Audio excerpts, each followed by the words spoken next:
Should be on.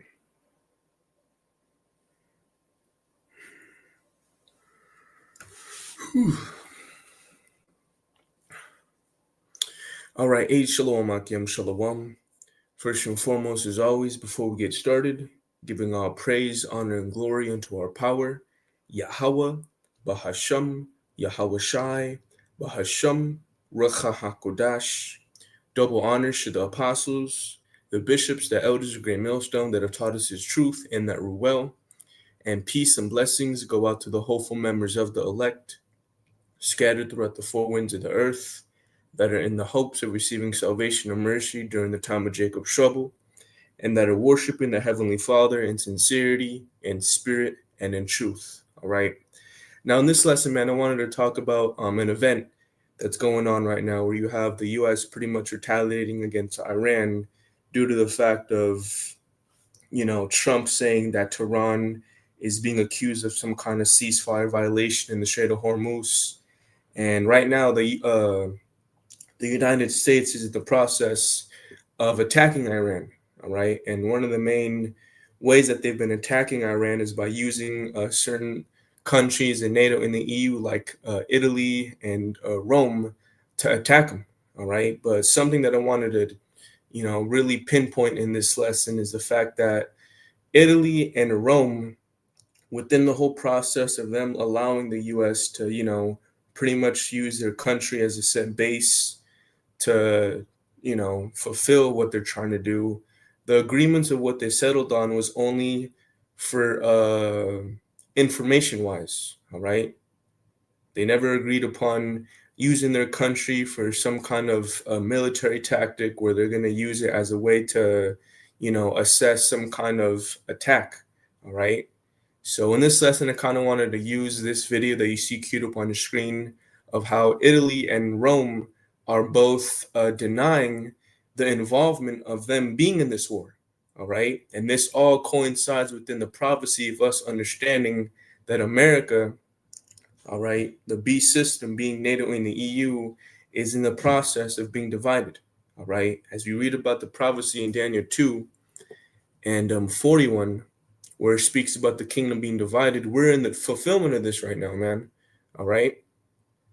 So, Lord willing, this is an edifying lesson for you, brothers and sisters. Something quick, I don't plan on making this too long, all right? But this is Daniel 2 and 40, all right? And the subheading on this, point in this chapter says Rome, all right? And as we're living in the revised Roman Empire, as the deadly wound is being healed, the same thing is happening all over again, which, I was playing with chat a little earlier today. And I asked it a question about how does this link with the Roman Empire, and it gave us, as we're going to read later on, Lord willing, it gave a lot of good pointers talking about how, this is the same thing happening once again. All right. So this is Daniel 2 and 40. It says, "And the fourth kingdom shall be strong as iron, for as much as iron breaketh in pieces and subdueth all things, and as iron that breaketh all these, shall it break in pieces and bruise." All right. Showing you the idea of how Rome was a very strong empire. All right. Just like America is. Verse 41. "And whereas thou sawest the feet and toes, part of potter's clay and part of iron, the kingdom shall be divided." All right. "But there shall be in it of the strength of the iron, for as much as thou sawest the iron mixed with miry clay." All right. Now, just for the sake of, expounding upon that point, let's just look up, let me share my screen. Does iron mix with clay? Let's see what Google gives us. It says, yes, iron and clay can be mixed, though their exact interaction depends heavily on the form of the iron and the intended use. In ceramics, artists regularly mix iron and clay bodies to create earthly colors and speckled textures. All right. Now let's go down. Let's ask chat over here. over time,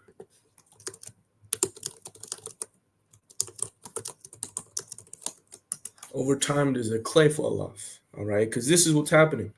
Back during the beginning stages of NATO and the EU being constructed, those countries were, you know, they were good. Some of them, majority of them, were seeing eye to eye. They didn't really have many issues. But as time played its part, now you're starting to see these toes split together and that clay chipping off on certain parts of the countries. All right.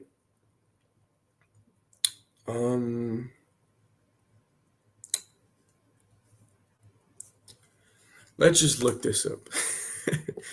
From a biblical standpoint, in Daniel 2:41, why is iron and clay mentioned?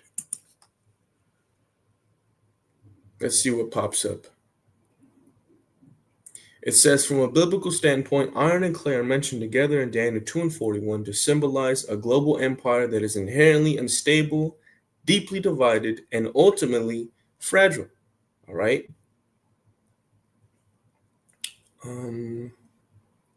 Okay, well, that's pretty much the point. I just wanted to see if there was some kind of like, organic way of how this plays out with iron and clay being, put together on a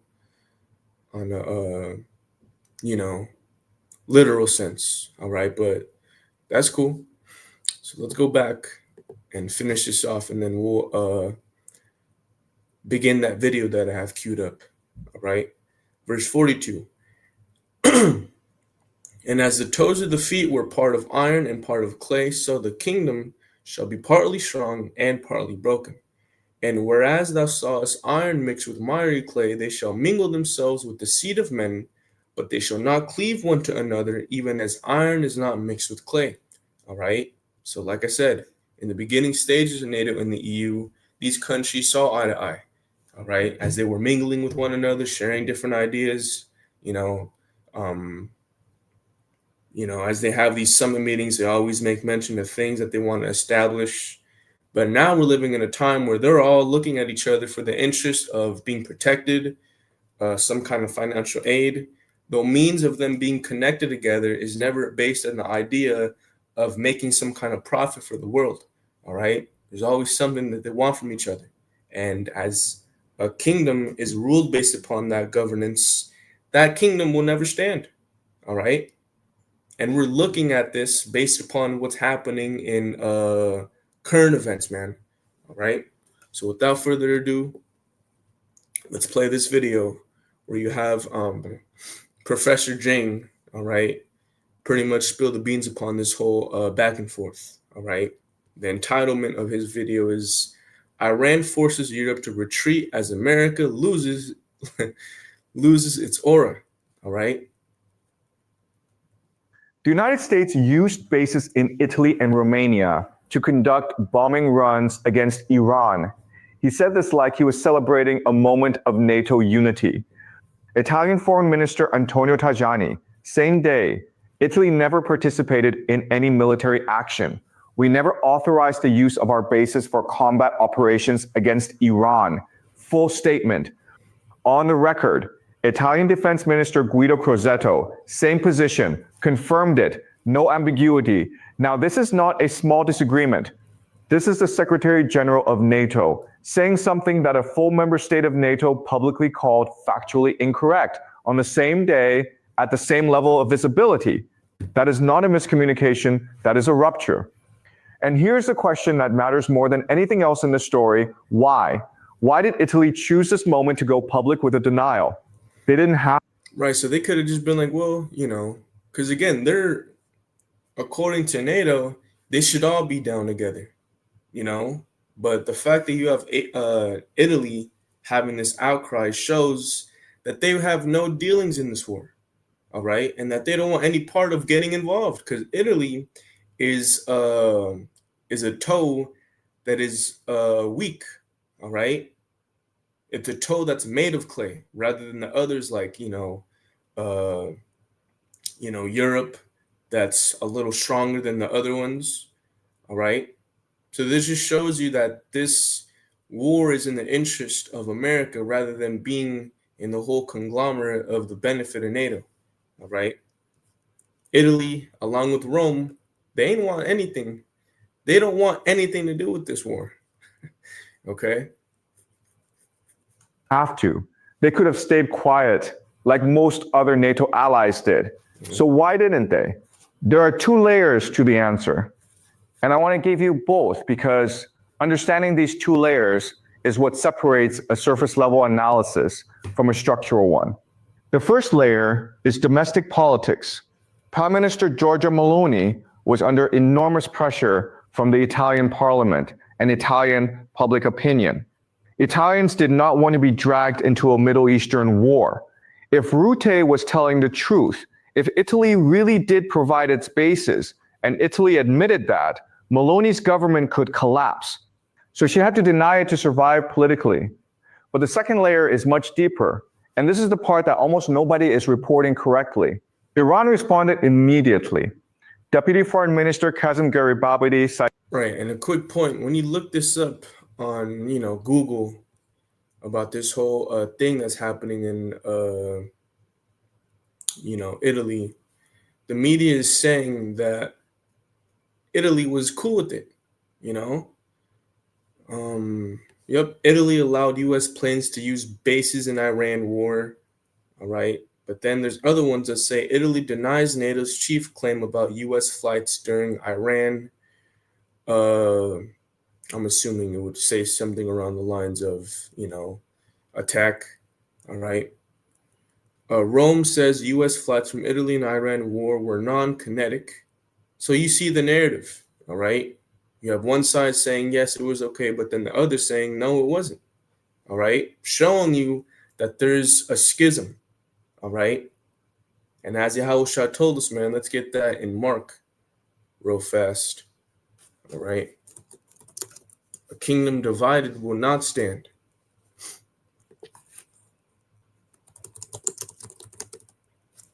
This is Mark chapter 3, and I'll start at 23. And he called unto them and said unto them in parables, how can Satan cast out Satan? And if a kingdom be divided against itself, that kingdom cannot stand. And if a house be divided against itself, that house cannot stand. All right. So we're witnessing this division, and it's all in the name of America trying to, get a better grip within that Strait of Hormuz, man. All right. And that's another thing, Lord willing, I'll have time later tonight to do a lesson on that.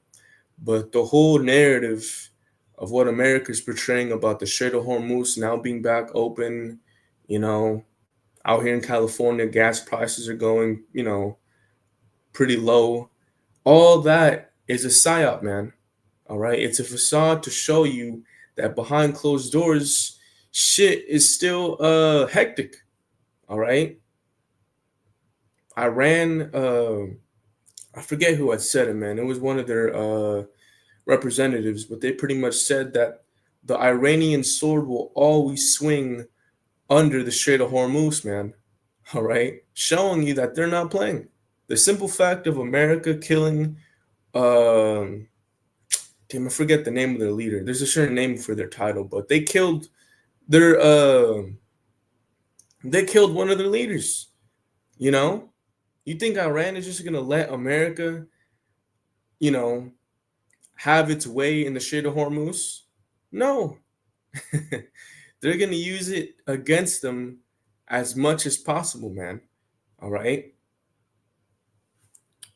So let's go back to the video and let Mr. Jing speak his little facts. Cited United Nations General Assembly Resolution 3314, the definition of aggression.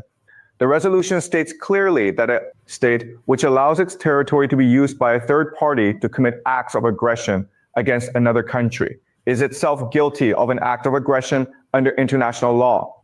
Do you understand what that means? Italy and Romania are facing potential international legal liability. and to protect itself from that liability, to protect itself from being named as a party to aggression under international law. Italy had no choice but to deny, even if it meant contradicting the NATO Secretary General on live television. This is Iran using... And there you go. That's the point. All right. The means as to why they don't, as quick as this happened, we're outcrying that they didn't authorize America to do what they did, shows you that they don't want to get involved in this, man. All right. Because let's say they didn't, the fault would be upon Italy and Rome for starting this. All right. Given the fact that it happened on their homeland, Now, real quick, I wanted to read this off of X. All right. This is under Iran International English. It says, Italian Foreign Prime Minister Antonio Tajani said on Thursday that Italy has not taken part in any military action against Iran and has not authorized the use of its bases for such operations. In comments following a call with Iran Foreign Minister Abbas Araghchi, which that's the person that I was making mention of, that said that the sword of Iran would be swinging over the Strait of Hormuz. It says, Italy has never taken part in any military initiative and has never authorized the use of bases for war actions against Iran. In the strictest respect of the treaties with the U.S., I requested a return to full opening of the Strait of Hormuz, facilitating the passage of all Italian cargo ships still blocked. So this shows you that Italy's doing this for the sake of their country still running. All right, because due to the Strait of Hormuz being closed, a lot of countries are catching a lot of economic issues. All right, so in order for Italy to stay on, good basis with Iran, they're pretty much saying, "Hey, man, we got nothing to do with this. Since we got nothing to do with this, let our cargo still go through the Strait of Hormuz." All right. Showing you that this member of NATO, all right, me just thinking in the spirit, is a potential threat to leave and ultimately join, Iran's group, which is BRICS. Okay. It says the reopening of the reopening of the Italian embassy in Tehran is a strong signal of dialogue, also in view of the resumption of economic and cultural relations. All right. So again, this just shows you the idea that Italy, all right, along with a lot of other countries, but mainly pinpointing Italy right now, is not seeing eye to eye with America, man. All right. And this all falls in line with what we speak about when it comes to Daniel 2, where the beasts will be divided. All right. So real quick, before we go back to the video, this is Obadiah 1 and 7 in the NLT. All your allies will turn against you, talking about Esau. They will help to chase you from your land. They will promise you peace while plotting to deceive and destroy you. Your trusted friends will set traps for you, and you won't even know about it. All right?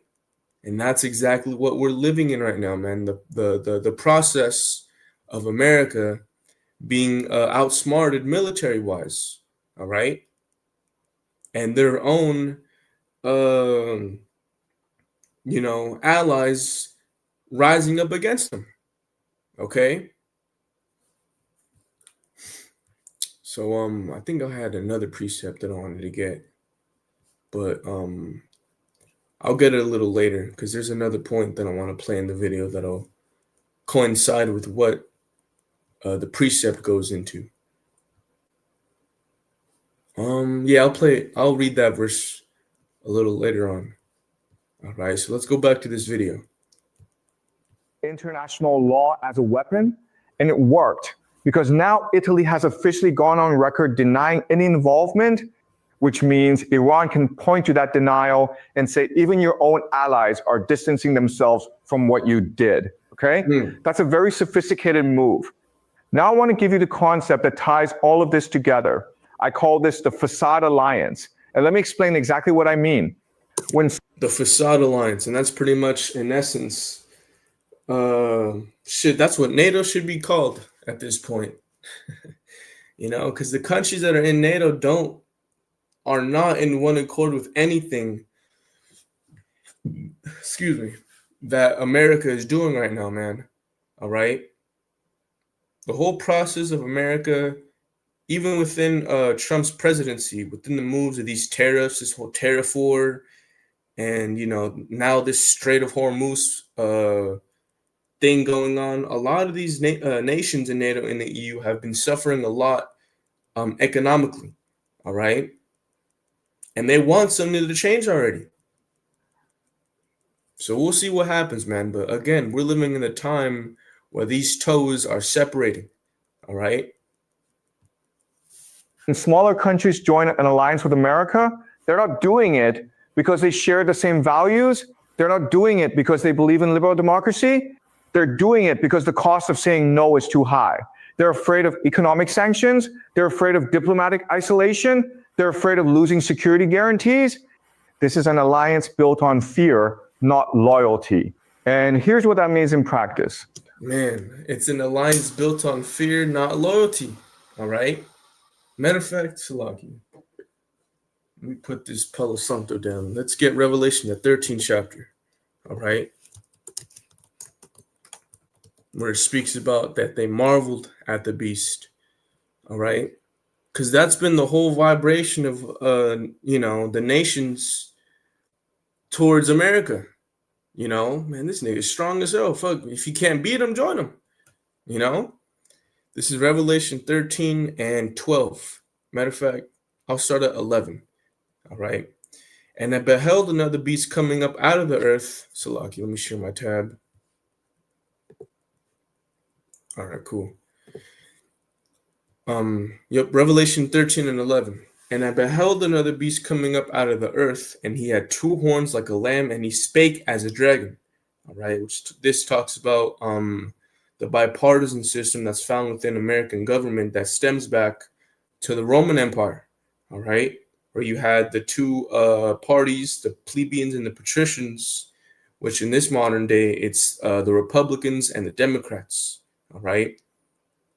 Within these, parties, they share thoughts of, being for the people, giving the people a voice to share their thoughts on what should be changed in the government. All right.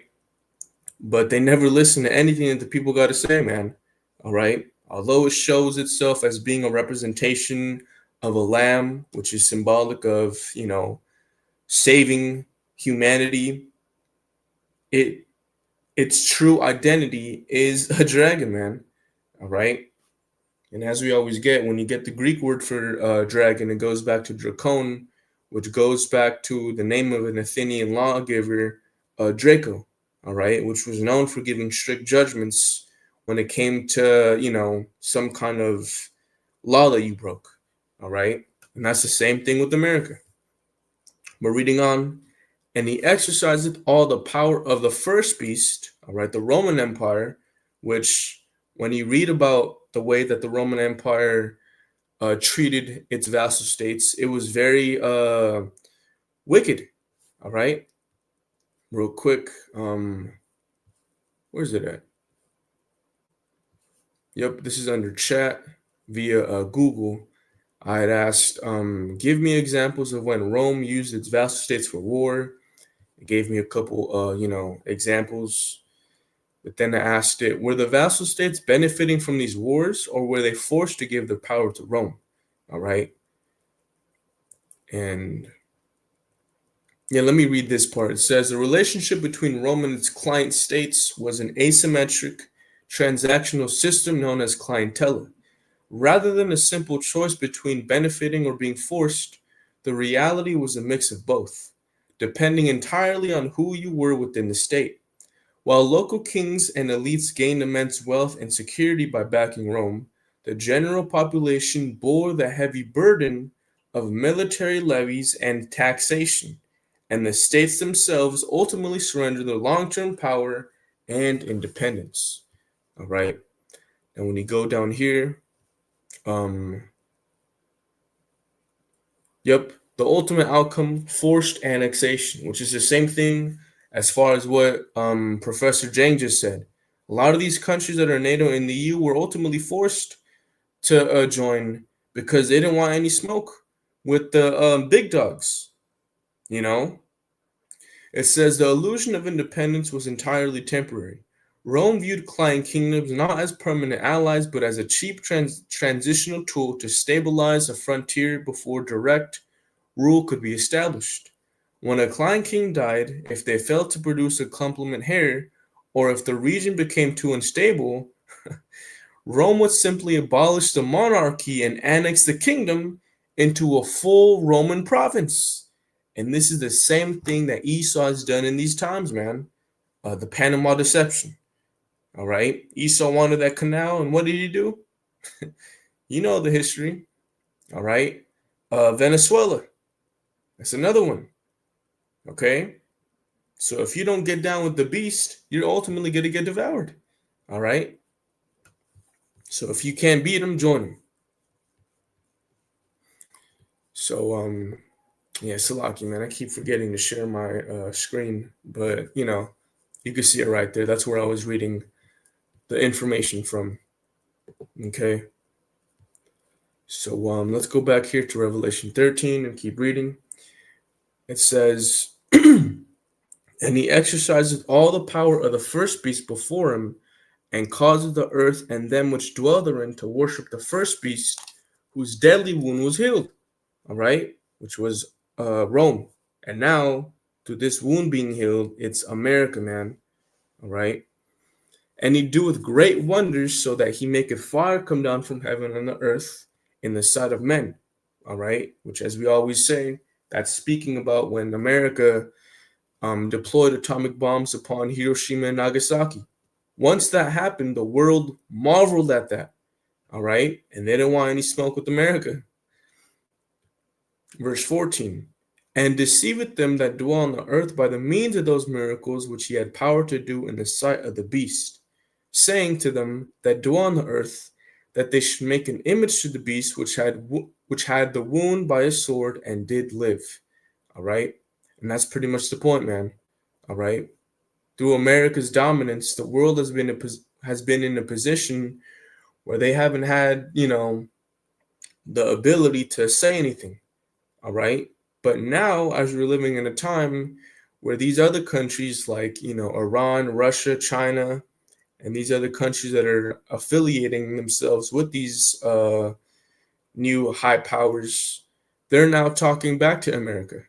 All right. And through them talking back, these other nations that are weaker are now going to them for help because they really don't have any other option. All right. So let's go back here and keep listening to Professor Jang. All right.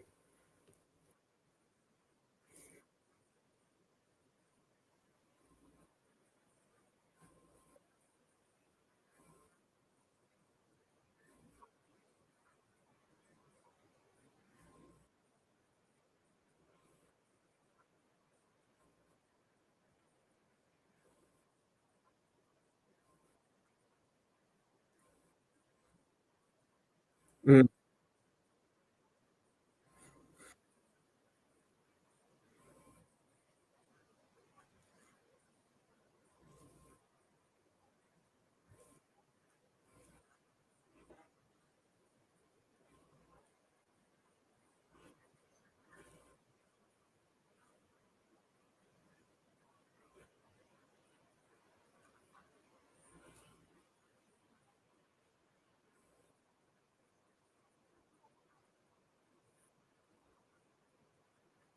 yep.